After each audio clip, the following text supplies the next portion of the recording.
नमस्कार दोस्तों, study IQ में आप सभी का स्वागत है। मेरा नाम है डॉक्टर महिपाल सिंह राठौड़ और आज इस वीडियो में मैं आपके साथ डिस्कस करूंगा कि चाइना और ईरान के बीच होने वाली डील के कारण चाइना पाकिस्तान इकोनॉमिक कॉरिडोर यानी कि पाकिस्तान पर क्या असर पड़ने वाला है। तो इन दोनों प्रोजेक्ट्स को हम थोड़ा सा कंपेयर करेंगे और मैं आपको चाइना ईरान की जो डील है उसके बारे में भी कुछ डिटेल्स बताऊंगा।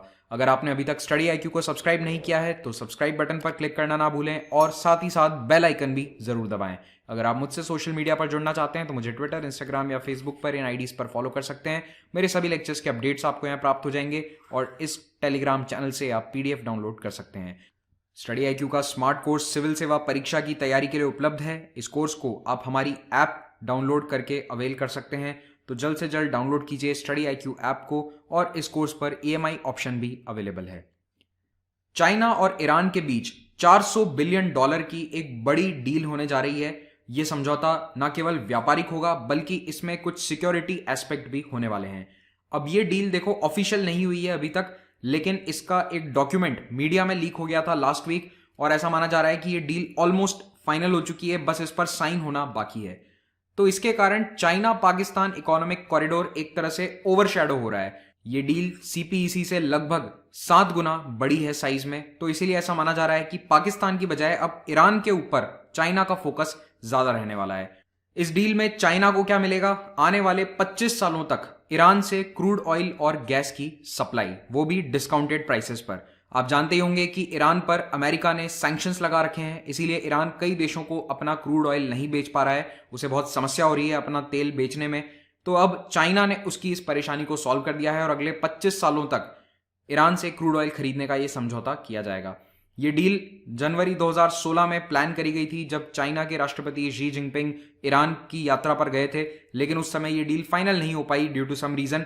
अब इसके ऊपर बहुत डिटेल में बातचीत चल रही है और ऐसा माना जा रहा है कि बस फाइनल राउंड में है बातचीत और ये सिग्नेचर इस डील पर कभी भी हो सकता है आने वाले 1 या 2 हफ्ते के अंदर अंदर। इस डील में चाइना को तो मिल रहा है तेल और गैस आने वाले 25 सालों के लिए, लेकिन ईरान को क्या मिल रहा है बदले में? तो ईरान को मिल रहा है मेजर चाइनीज इन्वेस्टमेंट। $280 बिलियन का ईरान के ऑयल एंड गैस इंडस्ट्री में इन्वेस्टमेंट किया जाएगा चाइना के द्वारा। $120 बिलियन का इन्वेस्टमेंट होगा प्रोडक्शन और ट्रांसपोर्ट इंफ्रास्ट्रक्चर में। चाइना 5G इंफ्रास्ट्रक्चर डेवलप करेगा ईरान में।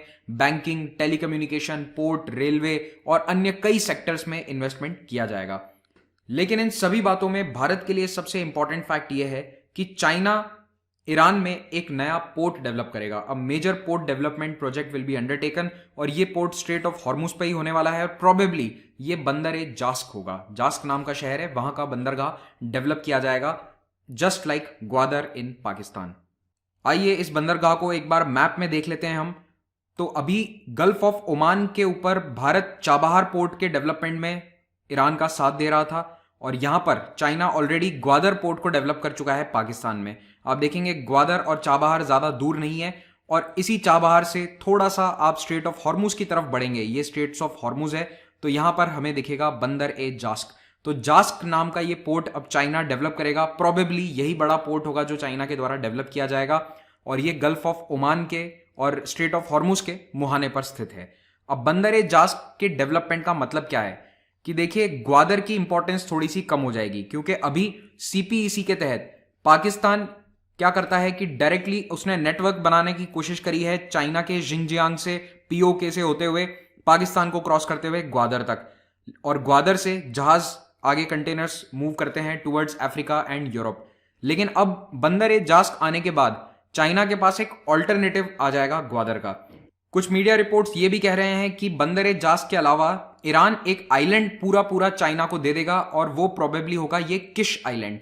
तो ये किश आइलैंड तो स्ट्रेट ऑफ हॉर्मुज में ही स्थित है और अगर ये आइलैंड चाइना के पास चला जाता है तो चाइना इससे स्ट्रेट ऑफ हॉर्मुज को डायरेक्टली कंट्रोल कर सकता है। यानी कि दुनिया के लिए जितना भी ऑयल निकलता है पर्शियन गल्फ से, उसको यहां पर स्ट्रेटेजिकली चाइना की नेवी के द्वारा कंट्रोल किया जा सकेगा। अब बात करते हैं चाइना और पाकिस्तान की पार्टनरशिप की। तो आज से 5 साल पहले 2015 में चाइना पाकिस्तान इकोनॉमिक कॉरिडोर को ऑफिशियली लॉन्च किया गया था और इस सीपीईसी के कारण पाकिस्तान में इंफ्रास्ट्रक्चर को एक नया बूस्ट मिला है। कई इंफ्रास्ट्रक्चर प्रोजेक्ट इस सीपीईसी के तहत बनाए जा रहे हैं। इनफैक्ट पाकिस्तान का लगभग सारा नया रोड और रेलवे नेटवर्क इस सीपीईसी के तहत ही बन रहा है। इसकी वैल्यू शुरुआत में $46 बिलियन घोषित करी गई थी, लेकिन 2017 में इसे बढ़ाकर कर दिया गया $62 बिलियन। तो इतना बड़ा चाइनीज इन्वेस्टमेंट पाकिस्तान में आ रहा है, लेकिन ईरान के साथ समझौता कितने बिलियन डॉलर का होगा? $400 बिलियन का। तो ये ईरान का समझौता कई गुना बड़ा है पाकिस्तान के सीपीईसी से। और पाकिस्तान को सबसे बड़ी समस्या यही हो सकती है कि अगर जास्क पोर्ट ऑपरेशनल हो जाता है तो ग्वादर की इंपॉर्टेंस थोड़ी सी कम हो जाएगी, यानी कि ग्वादर एक यूनिक वैल्यू का नहीं रहेगा चाइना के लिए। दोनों देशों में से कौन सा बेहतर स्थिति में है इकोनॉमी वाइज, कौन चाइना का बेटर पार्टनर बन सकता है, इसको भी एक बार देखते हैं। तो ईरान की जीडीपी लास्ट ईयर थी $458 बिलियन और पाकिस्तान की जीडीपी $284 बिलियन। अब यहां पर आपको लगेगा कि ठीक है, पाकिस्तान थोड़ा सा पीछे है, लेकिन पाकिस्तान की आबादी भी ज्यादा है, उसके कारण पाकिस्तान की जीडीपी पर कैपिटा काफी कम हो जाती है। इट कम्स टू ओनली $1,388 और इसी कारण पाकिस्तान दुनिया में 151 नंबर पर आता है in GDP per capita, nominal GDP की बात कर रहा हूं। दूसरी ओर ईरान जीडीपी पर कैपिटा में 95 नंबर पर आता है दुनिया के देशों में, यहां पर $5,500 की जीडीपी पर कैपिटा है। तो कुल मिलाकर ईरान थोड़ी सी बेहतर स्थिति में है चाइना से, थोड़ी क्या काफी बेहतर स्थिति में है इकोनॉमी वाइज। और कल को अगर रिटर्न्स चाहिए चाइना को अपने इन प्रोजेक्ट से, तो वो ईरान में बेटर रिटर्न्स मिलने की आशंका है बजाय पाकिस्तान के।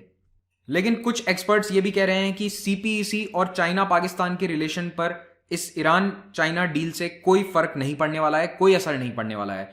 उसके लिए दो कारण बताए जा रहे हैं। पहला ये कि चाइना और पाकिस्तान की पॉलिटिकल रिलेशनशिप बहुत पुरानी है, लगभग 60 साल पुराने पॉलिटिकल रिलेशंस हैं। चाइना के लीडर्स कई बार ये बात कह चुके हैं कि पाकिस्तान हमारा ऑल वेदर फ्रेंड है। तो कुल मिलाकर इस पुराने पॉलिटिकल रिलेशनशिप के बेसिस पर यह सीपीईसी तेजी के साथ आगे बढ़ता रहेगा। चाइना सीपीईसी से इन्वेस्टमेंट कम नहीं करेगा। और दूसरा रीजन है पाकिस्तान की ज्योग्राफी। देखिए, ईरान में चाहे कितना भी इन्वेस्टमेंट कर दे चाइना, डायरेक्ट लैंड कनेक्टिविटी यहां पर मौजूद नहीं है। बीच में सेंट्रल एशियन कंट्रीज हैं और यहां पर इंफ्रास्ट्रक्चर इतना डेवलप नहीं है। हालांकि याद रखिए, ये सारे देश बेल्ट एंड रोड प्रोजेक्ट का हिस्सा हैं, तो कुछ समय लगेगा, ईरान से भी कनेक्टिविटी बनाई जा सकती है, but it will take some time. दूसरी ओर पाकिस्तान से ऑलरेडी रोड कनेक्टिविटी चाइना की है वाया पीओके, यहां पर हाईवे जाता है और अल्टीमेटली चाइना का एम यह है कि यहां पर एक रेलवे लाइन बिछा दी जाए। तो अभी हाईवे तो ऑलरेडी ऑपरेशनल है, उसको और बेटर किया जा रहा है ताकि ग्वादर पोर्ट से डायरेक्टली आगे शिपमेंट्स जा सकें। तो अभी ज्योग्राफी पाकिस्तान के फेवर में है और इसीलिए पाकिस्तान का दामन इतनी जल्दी नहीं छोड़ा जाएगा चाइना के द्वारा। पाकिस्तान की नजर से इस डील को देखने के बाद अब मैं आपको बताता हूं कि भारत के लिए इस डील में क्या प्रॉब्लम्स हो सकती हैं। देखिए, चाइना और ईरान में जो ये डील हो रही है, ये केवल कोई व्यापारिक डील नहीं है, इसमें मिलिट्री एस्पेक्ट्स भी हैं। इन्होंने ये बात कही है कि हम ज्वाइंट ट्रेनिंग और एक्सरसाइजेस करेंगे आतंकवाद से निपटने के लिए, इंटेलिजेंस शेयरिंग करेंगे, वेपन्स डेवलपमेंट में ज्वाइंट रिसर्च किया जाएगा, टेररिज्म से लड़ने के लिए दोनों देश एक साथ कदम उठाएंगे, drugs, human trafficking, cross border crimes, इन सभी से निपटने के लिए साथ में कोऑपरेशन बढ़ाया जाएगा। कुल मिलाकर ये सारे बहाने हैं चाइना को अपनी आर्मी ईरान में भेजने के। तो जितने भी प्रोजेक्ट्स चलेंगे उनकी सिक्योरिटी के लिए और इन कार्यक्रमों के लिए चाइना अपने लगभग 5,000 सैनिक इनिशियली ईरान में तैनात करेगा। और जो मैंने आपको बताया, किश आइलैंड भी शायद चाइना को दिया जा सकता है, तो हो सकता है चाइना वहां पर एक परमानेंट नेवल या मिलिट्री प्रेजेंस बना दे। तो ये भारत के लिए दो सबसे चिंताजनक बातें हैं, क्योंकि ईरान अभी तक भारत का साथ देता आया है कई मुद्दों पर इंटरनेशनली, अब शायद ना दे। और अगर किश आइलैंड चाइना के कंट्रोल में रहता है तो स्ट्रेट ऑफ हॉर्मुज से आने वाला जो ऑयल है जो भारत की तरफ आता है, उस पर भी कहीं ना कहीं चाइना का खतरा हमेशा बना रहेगा, क्योंकि इसकी लोकेशन ऐसी है कि सारा ऑयल यहीं से निकलता है और भारत का भी ज्यादातर ऑयल पर्शियन गल्फ से ही आता है। चाइना ईरान डील की सुगबुगाहट होते ही भारत के लिए पहला संकेत आ चुका है, जब ईरान ने चाबहार जाहेदान रेलवे लाइन में भारत का सहयोग लेने से मना कर दिया। ईरान ने घोषणा करी थी कि हम इस 628 किलोमीटर रेलवे लाइन को अब खुद डेवलप करेंगे। ये रेलवे लाइन अफगानिस्तान को जाती है। मैं पूरा ये कॉरिडोर अभी फिर से नहीं समझाने वाला हूं, इस पर स्टडी आईक्यू पहले ही कई वीडियोस बना चुका है, आप प्लीज उन्हें देखिएगा। तो चाबहार वाली जो रेलवे लाइन प्रोजेक्ट है, इसमें भारत के प्रति इस तरह का रुख अपनाना ऑलरेडी एक इनिशियल सिग्नल है ईरान का, और भारत के लिए ये सेंट्रल एशियन ट्रेड में एक बहुत बड़ी रुकावट के रूप में सामने आ सकता है। इसी के साथ ये लेक्चर समाप्त होता है। Thank you very much for watching this. Have a great day.